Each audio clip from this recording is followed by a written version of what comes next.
everyone. My name is Michael Rosin. I guess you could say I'm the local music historian as much as the town needs a music historian. Believe it or not, it's not a part of the essential services like grocery stores and fire departments, doctors, police stations. But I have been for about 5 years now the music historian at the local orchestra, New Jersey Festival Orchestra, formerly known as the Westfield Symphony Orchestra. I have directed or either played in music programs at many churches in town. I think I've played practically every public keyboard instrument from organs to harpsichords in town. I teach all levels of piano, music theory, and flute. I have students, plenty of students much older than me, adult students and younger students, both individual lessons and group lessons. Now it's entirely online, which has been going very well. So I offer these courses both in-person presentations and on lecture classes like this. So I'm here on behalf of the Westfield Historical Society. I am very happy to be sharing at least a little bit of what was supposed to be a long, hour-long Sunday afternoon presentation on April 5th, I believe, like they typically have guest speakers and presentations, but it was canceled, of course, due to COVID-19. So for this, I'm giving it more of a general overview of what I was going to speak about in a shorter time frame, and to kind of give enough to get ready for one day when we do return to a longer presentation, and especially to celebrate things like the Westfield 300 and both music history on the local level, both local level and the greater national level and global level. The first thing I want you to think about is putting those two words together, music and history, and how specific or general the history of music can be. For the most part, music is esoteric, but especially elusive. You know, when we think about themes in plays or in movies and the development over the course of time, and plays that were meant for comedic relief or drama, like Shakespeare plays, and then now movies that speak to Americans, that are American movies, or movies that are about World War II, or a character that has a certain character flaw, or like a hero with a tragic flaw, and the mom in this movie and the dad in that movie, and the person who, you know, is full of passion and who's driven, and then someone who's just a simpleton, and trends of that. You know, we can put those in terms. You see how we can like relate that there's a trend of movies now to show careers of people that have has-beens, you know, who are kind of the end of their life, end of their career, or who are kind of out of touch, rather than focusing on the, you know, an elite figure. Some dramas will now focus on, you know, people who are in poverty, and this was a movement that happened in opera. The musical equivalent is verissimo, if we look at from the 19th to the 20th century, late 19th century. But those are all terms that relate to character and relate things. You know, we can label this, we can label someone's psychology on film or in a book or a novel. You know, all these apply to novels as well, and plays, but it's tricky with music. Like, even the one musical example I brought up was opera, and opera is one of the most widespread appeal of the classical genre, the high art music genres, but simply because it is, I believe, a part of theater, and there's storytelling and there's drama. We can relate to characters on stage who are going through things that we're going through things, and then when someone slaps someone, we can react to that. When the music, absolute music, that's a term, I'll explain in a bit, I'll come back to that, like where you're just listening to pure music, we can't say, oh, this, you hear that first violin's jealous of the trumpet player. You know, so that's what I mean by esoteric and elusive. And to link it back, that's what I mean about what's problematic about labeling music history, because trends are all sound. It's literally a history of sound and a history of harmony, and trends within music that I guess are objective, but how we view them is all subjective, especially when there's a double forte or something that's written like that's loud. That doesn't necessarily have to mean anchored. It's so much interpretation is what is needed in music, more so than specific. I think of other art forms like ballet or dancing. When you choreograph something, you can generally see a lead I mean, you can see a lead, but you can generally see interactions between if they like each other, or if they're, they pair off and have their duet dancing, um, in a Tchaikovsky ballet, let's say, or what is a more of a stately approach, the very famous Montague and Capulets, the Dance of the Knights, and Prokofiev's Romeo and Juliet, setting a play through ballet. So no text, but we still have a visual.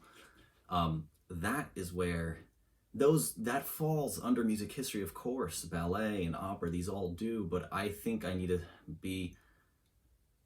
to sing for not the unsung, but speak for a genre that is wordless, literally wordless. Symphonies, piano sonatas, right? Things written for instruments that don't speak.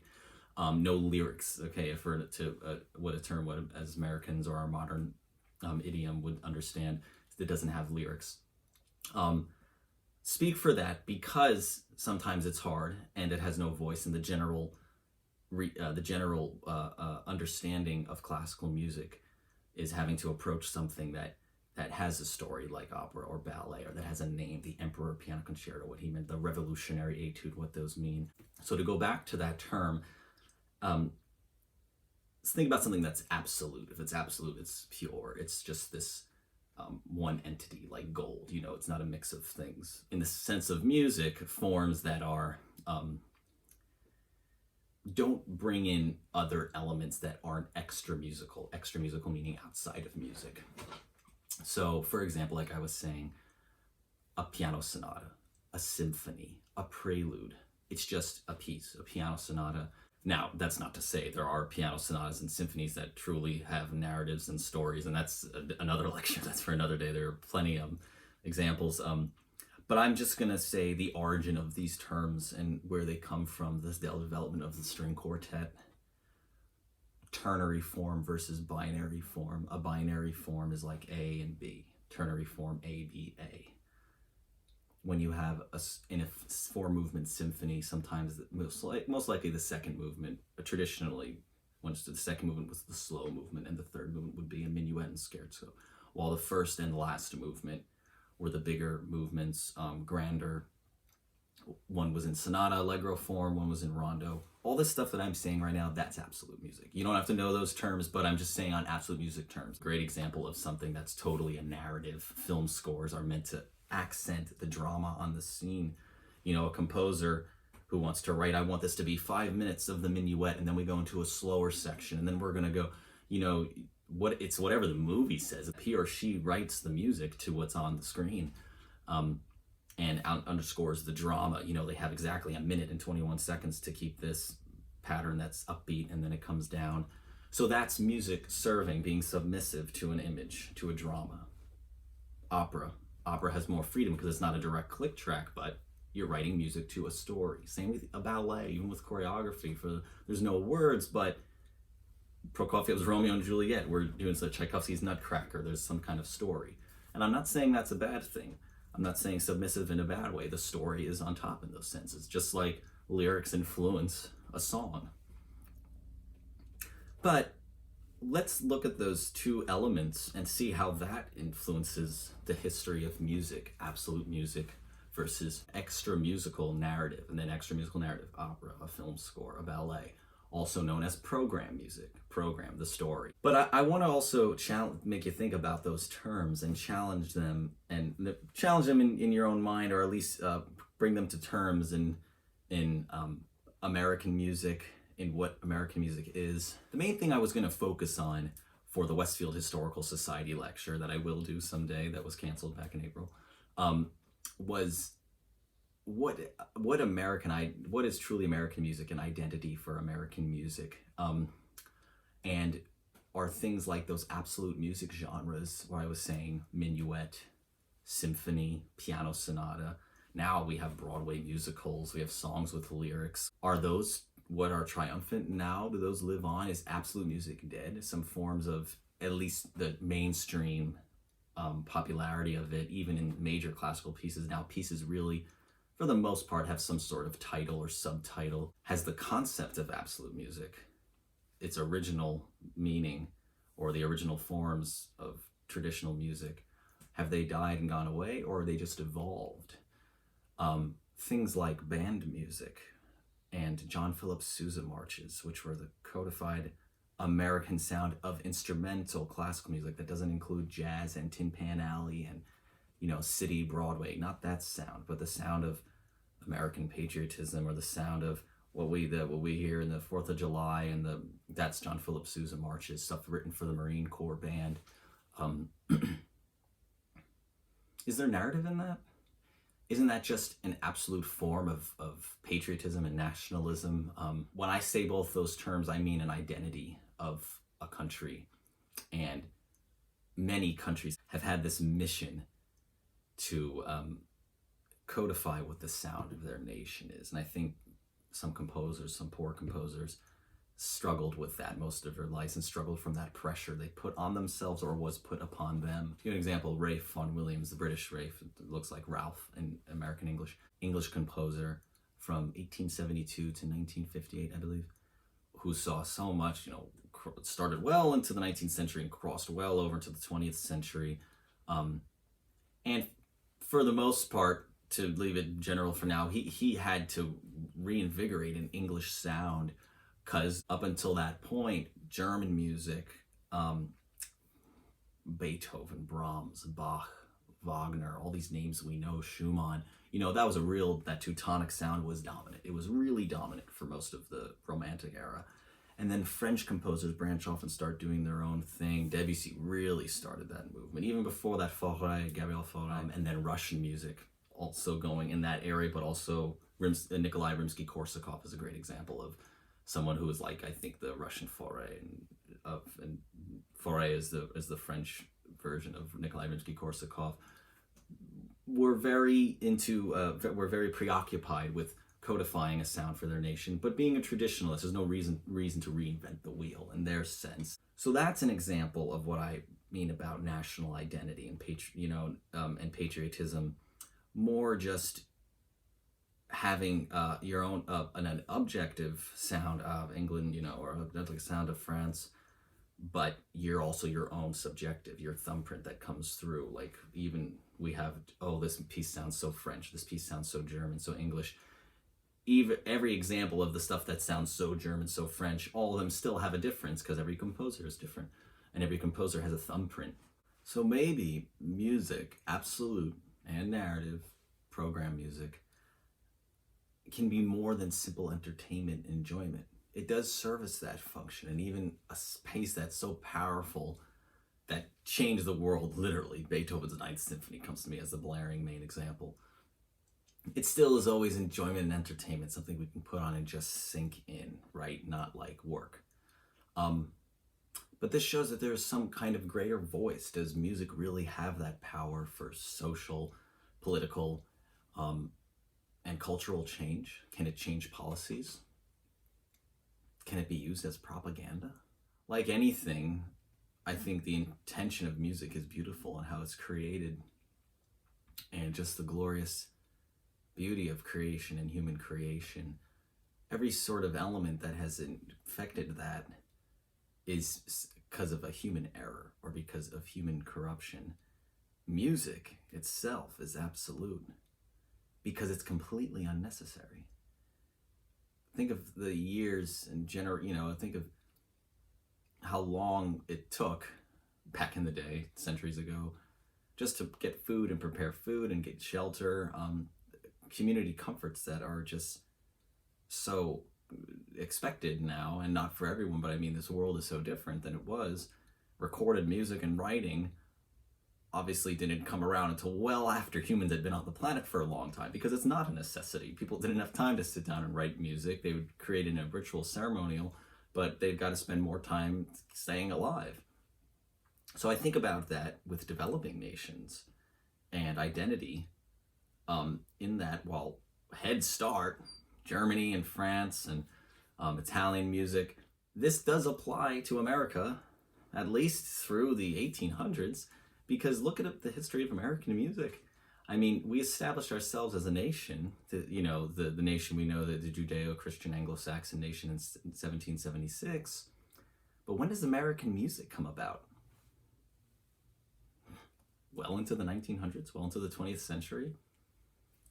what happened in the 1800s? There's a lot of part songs that came from that era, and a lot of there was American choral writers and hymn writers. It's a lot of Christian music, which was the same for 1400s, 1500s, 1600s. Music for the church, but that was still a developing nation that didn't have time to deal with something that was not an essential, that was not a part of the daily needs. And so when industry and technology comes about, that's when American music, as we know it, and I'm speaking mainly of the Anglo-Saxon white tradition, American classical music, because when we think of that today, we think of jazz and Tin Pan Alley. And the irony of all of that is the one American sound comes from that bluesy, jazzy sort of gospel, which is African American music. Just like American classical music, Aaron Copland, Leonard Bernstein, come from a European American tradition. There's always something else that comes, it's African American music or European American music, Cuban music, South American music, Central American music. It's the same for American classical music. The development of classical music in traditional sense, writing symphonies and stuff, those are all European forms. so is opera. So, and there's no offense to America. It's not its fault that it's just the natural course of time when the country was, throughout the 1800s, there were plantation songs and stuff that, wasn't necessarily notated. Scott Joplin and the Rags, rag piano, the Entertainer, what we hear the Ice Cream Man play. That's, to me, or, Little Liza Jane, or the old songs playing the banjo. Those are all different forms of American music. You would say the development of colonial music, what became Southern music and jazz, what's now Southern music. So that the real voice of a nation is that are those little folk pockets, the sounds of the vox populi, the ones not in the mainstream, the ones not in charge of so much industry in the major metropolitan areas. And this is something that another composer I'd like to mention, Bela Bartok, a Hungarian composer, really walked the walk and talked the talk in this way.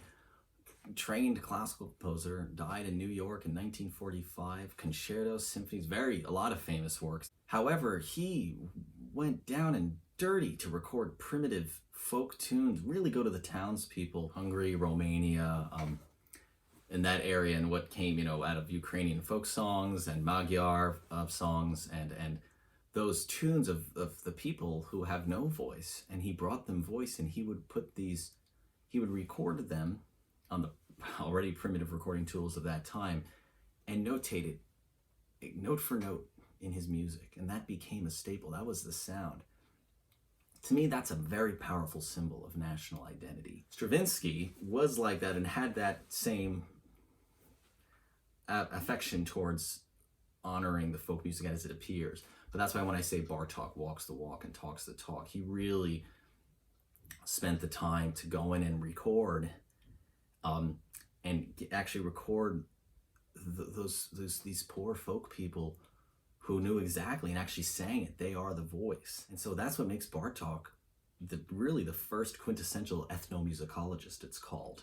A musicologist is someone like an anyology, mixology, and the psychology of the knowledge of music and its history and theory and its in society. But ethnomusicology is the distinct focus on music from a certain nation or race, and really emphasizing the elements that make it different, or its elements that make it specifically that sound and specifically different.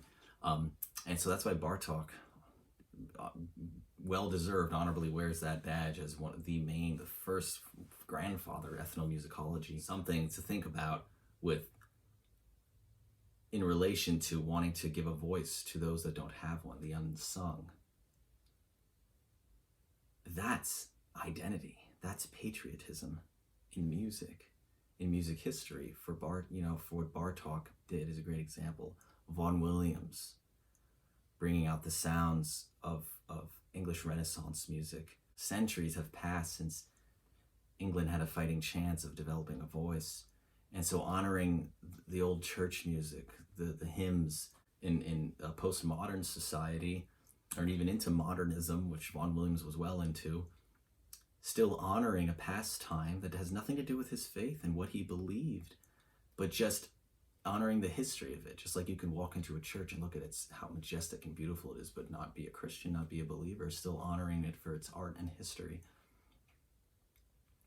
The opera, the movement of the opera movement, the Verissimo, singing the woes of the working class, unemployed philosopher, a poet. I'm thinking of La Boheme, his greatest hit, Puccini, for the #1 Verissimo opera composer.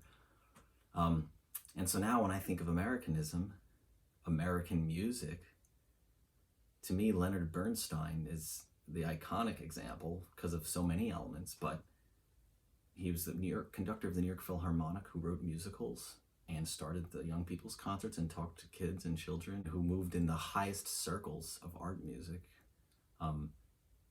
rubbed shoulders with celebrities in both pop entertainment celebrities, performers, and classical music, still brought himself down to that level and still had a greater mission as an artist because he wanted to teach and express and learn and teach the generation, whether that's the poor, working class, or just the young ones who have no voice yet, to show them and go down on their level. Another composer, when I think codifying the American sound, a Czech composer, Dvorak, very famously came here. His American Quartet, the New World Symphony, from the New World Symphony is the full title of that piece. And I promise you'll recognize at least 2 themes from that symphony. It's very famous. And what he's emphasizing are these elements of the American sound, which were Native American and Afro-American spirituals. He died in 1904, so we're looking at he moved in the late 1800s to America.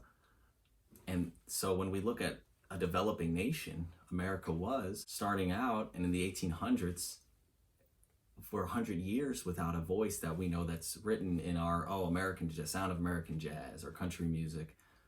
It comes first from the people who have no voice. The African Americans in the cotton fields, Native Americans, the voice that influenced that Dvorak included in his New World Symphony. Now, this is how you look at music that can having some kind of societal or cultural impact. There's your answer right there. The voice of a nation becomes the working class. Just like Bartók recorded those Hungarian folk tunes by the working class, or those that are living on a land for long enough to know the spirit of it. That, to me, is the great divider between absolute, or more like what absolves the line that separates absolute music and program music, is this. Because that's the heart. In both of them there's that heart, and this heart of the propulsion behind music and why we create music, why we create something that affects us so much, but is absolutely not a need. There is no necessity about it.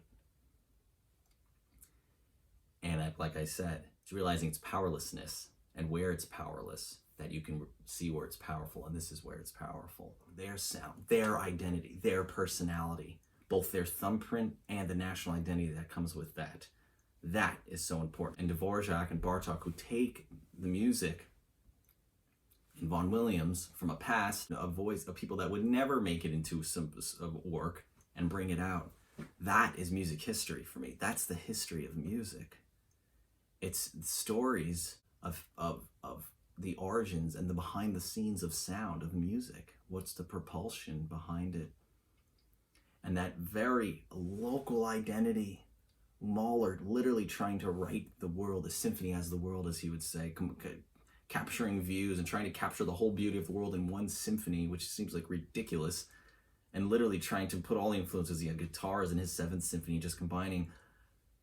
And you, on this macro level, you engross everything in it, but the micro, it's the voice of a small, damaged man who had such a conflict of identity and dualisms, even on that great macro level of what he tries to include in these hour-long symphonies, and this huge, powerful passion of the world, the symphony as the world, influences of all over, form and opera and text.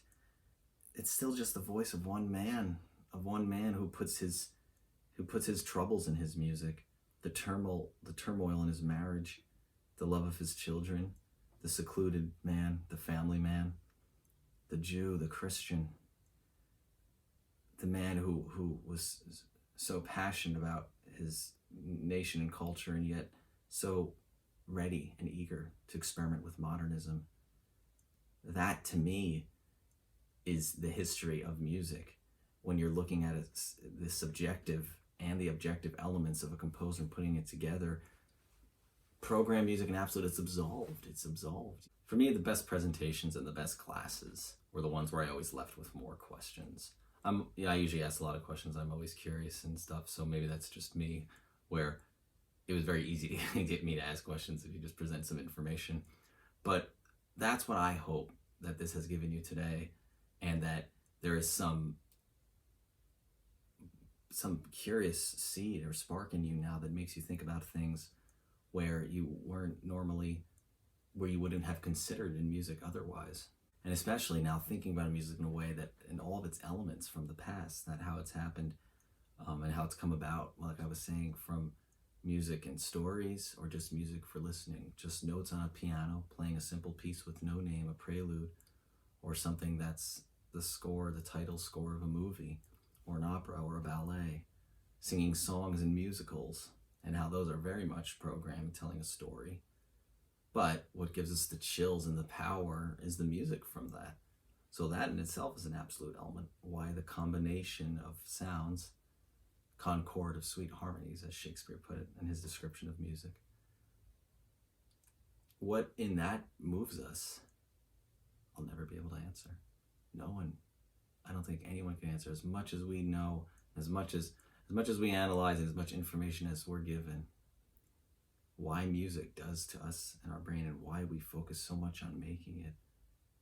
Among many of the arts which are not needs, but music in particular, because like I said, it's elusive and esoteric. It just gives us this immediate response. And yet there's so many different ways to achieve that. And what someone finds deeply moving won't even make someone, blink, or they can't even stay awake listening to it. Those differences and preferences, I don't know how we could ever describe that or ever find that out. That lies in our personal identity, our identity of what we want to associate with and what we have associated with, where we've come from. And it's hugely important for the history of music to preserve that and understand and record and recall those times when national identity was huge and was something that was very important to codify and to be as much of your identity as your name was, as your birth date. So, because that's how we can trace back to where these certain things have come from, to where we can see the unsung voices, to find out where their voices came from, to record them out in the fields. That's how we trace this back. And that's why music history is so important, and musicology.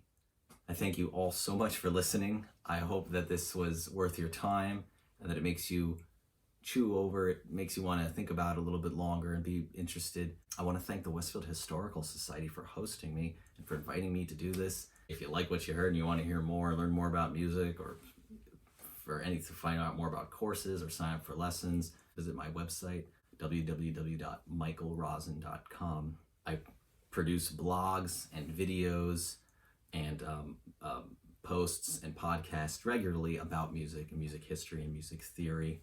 I'm very active with it on social media, on Facebook, also on my WordPress blog and Coffee blog.